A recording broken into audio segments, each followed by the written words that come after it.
As we struggle with the trucking shortage and supply chain issues, we're experiencing 40-year high inflation, record fuel prices, fertilizer shortages, crippling and overburdensome EPA regulations that creates even more uncertainty.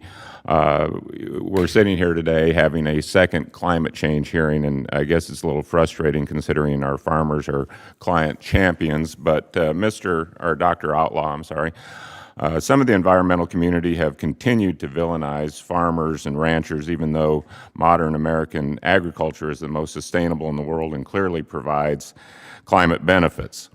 Our producers are great stewards of their land, as modern agriculture delivers benefits including reduced inputs, healthier soil and water, and increased carbon sequestration.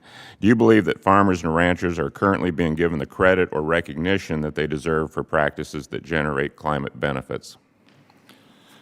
No, I do not. As you said perfectly, our producers spend their livelihood is in keeping the land in the most productive manner they can.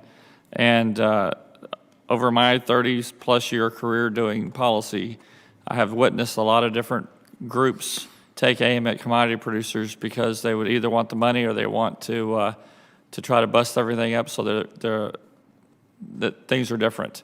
In my mind, just like you said, I believe that our producers are the most productive in the world, and they do have a spot where they absolutely care about the environment. They absolutely care about productivity and keeping the land in production for their children to take over. Okay, well, let me stay with you. We know producers are facing a lot of uncertainty this year, particularly in light of the situation in eastern Ukraine, or Eastern Europe, rather.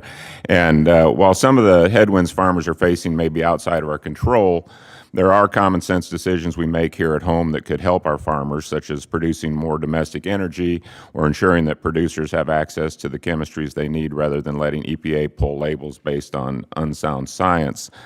Despite high commodity prices, the farmers I talk to are concerned about the margin they will make in light of soaring costs. Speaking from your experience with the 94 representative farms, when farmers are facing narrow or negative margins, what are some of the areas that they cut back on, and how does this affect production and potential climate impacts? That's been the one thing that I didn't understand about the environmental community attacking production agriculture, because if they're not successful, if they're not making money, one of the places they do tend to cut corners on is some of the conservation practices that they would do otherwise. So that is one of the areas where, obviously, practice-wise, they tend to cut back on doing the tiling for their land, or they're doing other terracing, other practices that would make the land more productive in the future. But they also cut back on the family living withdrawals that they take from their operation, just trying to make the ends meet.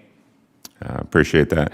And to our other witnesses, broadband is an issue that was touched upon in today's testimonies. When this committee speaks on broadband connectivity, it's normally a rural development issue.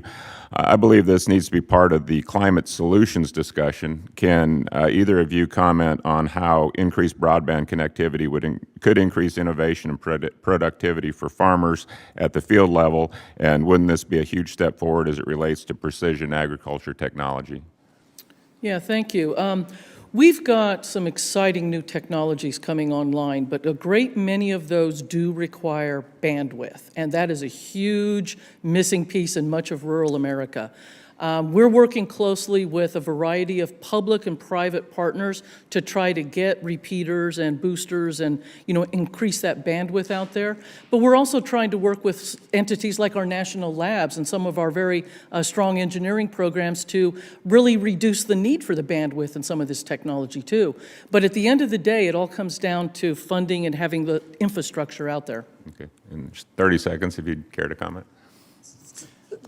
Congressman, certainly you've identified a key problem here. Broadband is absolutely necessary for modern agriculture, for precision technologies that are a necessary part of any climate debate. Without it, we have one hand tied behind our back. Well, thank you all, and Mr. Chairman, I yield back. If I could just comment, I think we talk about broadband, but let's not leave wireless behind. because having the ability to go out into the farm, and use your cell phone is critical too. Thank